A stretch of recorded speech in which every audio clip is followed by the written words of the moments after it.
Bonjour à tous. Alors aujourd'hui je vais vous faire une vidéo pourquoi lire Linwood Barclay. Donc c'est un auteur de thriller policier. J'ai en ma possession de 4, 6 de ses livres sortis en poche. Il me semble qu'il y en a 7, peut-être 8. Donc je pense que je suis à même de donner un avis global sur cet auteur. J'ai commencé ma petite expédition chez Linwood Barclay avec Cette nuit-là. Donc c'est un livre qui me tentait par sa couverture, son clair de lune, et qui me tentait vraiment. Du coup je me le suis fait offert. Et j'ai adoré. C'est une histoire, donc c'est Cynthia. Elle a 14 ans, elle fait le mur pour la première fois, et quand elle revient, toute sa famille a disparu. Ses parents et sa sœur. Elle comprend pas, elle a 14 ans, les policiers arrivent, introuvables les parents, la sœur, plus de famille, plus rien. Du coup on la retrouve une fois adulte avec sa propre famille et il va avoir des éléments qui vont l'inciter à se demander mais qu'est-ce qui s'est vraiment passé. Elle a toujours cru que c'était sa faute parce qu'elle avait fait le mur et du coup elle va enquêter de son côté parce que y a certaines choses qui lui font repenser à cette histoire et du coup elle va enfin apprendre la vérité. Ensuite nous avons Les voisins d'à côté, donc pareil, une ambiance un peu glauque. Et Ne la quitte pas des yeux, pareil, un peu une ambiance un peu glauque. Donc ces deux-là se situent dans la même ville de Promise Falls. Et donc on retrouve dans celui-ci, donc qui est sorti après, on retrouve des éléments de la suite de certains personnages d'ici, mais juste en mentionner. On mentionne certains personnages, du coup j'ai trouvé ça super sympa de pouvoir relier les deux livres. Et on se dit vraiment dans cette ville, ils sont vraiment maudits parce qu'il arrive que des soucis. Dans celui-ci, dans Les voisins d'à côté, c'est... Donc dans ce livre-ci, on retrouve les cutters, qui habitent tranquillement chez eux. Et leurs voisins se font assassiner, mais toute la famille, les deux parents et l'enfant. L'enfant, donc, qui avait 17 ans, est le meilleur ami de Derek Cutter, donc le fils de la famille. Et Derek était passé chez eux et se cachait et était au sous-sol pendant que les meurtres ont eu lieu. Il a réussi à échapper au meurtre, mais il l'a pas dit à la police qu'il y était, de peur qu'on l'accuse. Du coup, il se passe que au final la police va le découvrir et son père va tout faire pour avoir des indices pour savoir ce qui s'est vraiment passé. Et ensuite on a Ne la quitte pas des yeux, donc c'est David Harewood est un journaliste et sa femme disparaît. Ils partent dans un parc d'attractions et sa femme disparaît. Du coup il va essayer de la rechercher. La police l'accuse lui vu que c'est le mari et qu'il y a plusieurs éléments un peu inquiétants. Du coup ils vont essayer de l'accuser pour que ce soit sa faute. Et lui, il sait que c'est pas sa faute, du coup il va tout faire pour prouver son innocence et donc faire son enquête personnelle. Ensuite, nous avons Crains le pire et Contre toute attente qui se situe dans la même ville, si je me trompe pas. J'ai un petit doute mais il me semble que c'est dans le même endroit, en tout cas ça se trouve c'est pas ces deux-là. Nous avons Crains le pire où donc c'est Tim Blake, un divorcé, qui a la garde de sa fille pour les vacances, qui a 17 ans, et donc Sid. Et un jour, elle rentre pas du boulot. Du coup, il s'inquiète et il va appeler la police. Tout le monde va dire non, elle a fuyé, vous inquiétez pas, tout va bien. Et il y a quelques éléments qui vont lui porter la tique à l'oreille. Et du coup, il va essayer aussi de trouver la solution. Il va se trouver imbrigadé dans toute une histoire et va-t-il réussir à retrouver sa fille? Voilà.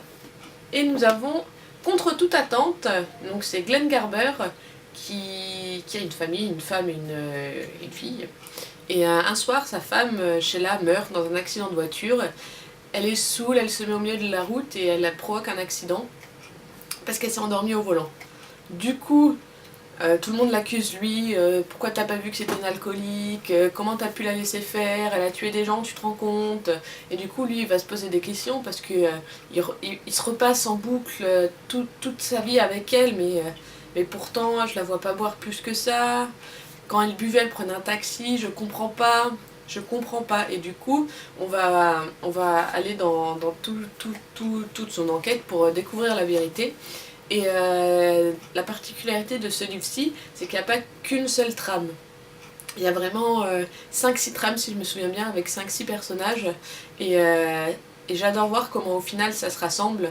J'ai été surprise par la fin, je me doutais d'une certaine implication dans une des histoires entre elles, mais pas comme elle a tourné. Je savais que c'était bien un lien, mais c'était pas comme ça que j'imaginais. Et enfin, nous avons Mauvais Pas, donc Mauvais Pas, et donc c'est une série de livres avec Zach Walker. Donc ça c'est formidable de pouvoir suivre un anti-héros sur toute une série qui est gaffeur et dans des livres policiers. Moi j'adore cette idée. Et donc on va retrouver Zach Walker dans celui-ci, donc dans Mauvais Pas. Il va faire des conneries. Lui-même le dit, je suis un con. Du coup, il va faire des conneries et il va se retrouver dans une histoire improbable.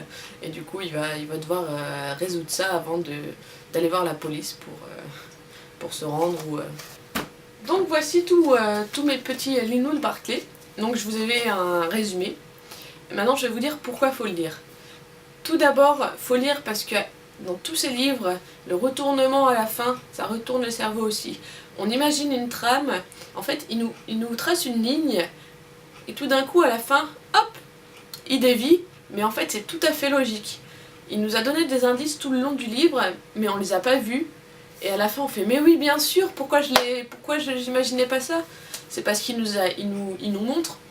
Il met un gros spotlight sur une fin possible, mais en fait c'est pas celle-là. Du coup on dit oh c'est ça, c'est prévisible, c'est bon je connais la fin. Et t'arrives à la fin, la dernière page, tu fais ah oui quand même. Du coup c'est vraiment super. Le style d'écriture c'est vraiment un page turner, on veut tourner les pages, on veut tout lire le livre d'un coup. On finit la page, on tourne, allez plus qu'un chapitre, 3 chapitres plus tard, je fais bon, peut-être aller dormir. C'est vraiment des livres prenants. Début à la fin, il n'y a pas de moment de creux. Mes préférés, c'est le premier que j'ai lu et le dernier malheureusement. Donc mes préférés, c'est Cette nuit-là, c'est le premier que j'ai lu. Après les autres, ça se ressemble un peu, je vous mentirai pas, ça se ressemble. C'est un particulier qui va faire une enquête, qui va découvrir des trucs qu'il aurait jamais imaginé. Toujours la même chose, mais avec des histoires différentes. Et c'est mon préféré. Les autres, ça... Et ensuite, Mauvais Pas, donc le dernier que j'ai lu avec Zach Walker, vraiment, ce mec c'est un héros, un anti-héros plutôt, mais tordant. Il fait des choses tellement improbables, et c'est une fois que c'est fait, une fois qu'il a subi les conséquences, qu'il fait en fait, j'aurais peut-être pas dû faire ça comme ça, si j'avais fait autrement, ce serait mieux passé, je me serais pas fait péter la gueule. Oui, oui, oui. Mais bon. Et donc, c'est mes deux préférés. Les autres, c'était un peu... je les lisais, je voulais savoir la fin, mais j'ai pas eu de gros coup de cœur, alors que ces deux-là, je les adore. Et franchement, faut lire. Au moins ces deux-là.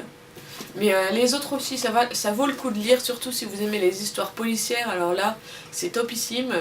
Ça change de ce qu'on lit d'habitude avec les autres...